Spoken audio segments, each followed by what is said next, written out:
Hello and welcome to part 3 of my Grinnell, Iowa Depot build project.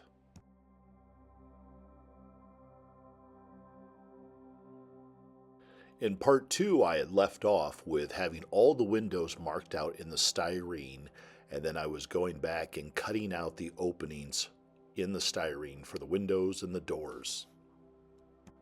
Now it was time to take out the doors and the windows from the styrene and get ready to put the R&S laser brickwork on all of the styrene sides to kind of laminate the two together. The R&S laser brickwork is really easy to work with. It comes in one sheet that you can easily cut with a X-Acto knife, and then on the other side it already has the 3M adhesive that you can just peel and stick. So I cut the brick siding the same size as the 40,000 styrene sides and just repeated the process, peeling off the adhesive backing of the brickwork and then applying it onto the styrene. Then making little marks in where I had already cut the windows, kind of making the marks, taking the X-Acto knife blade, carefully kind of poking through, kind of seesawing back and forth, making the openings, not to damage the outside of the brickwork, but just big enough so that the windows and doors would fit into the openings.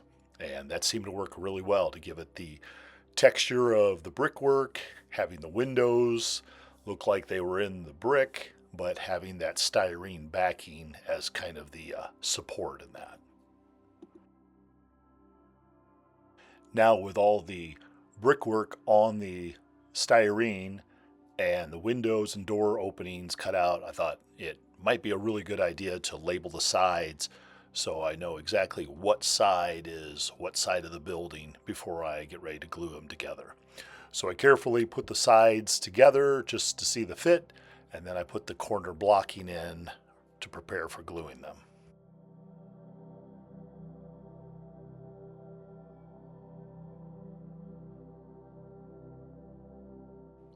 Once the sides were thoroughly dry, I kind of moved the structure around a little bit, checked it once again that it stayed completely square.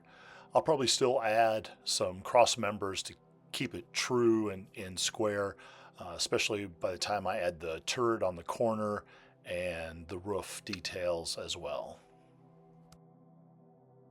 Now that the main part of the depot is built, I put it on the layout just to get a test fit. I had already done a mock-up, so I kind of knew its size and that.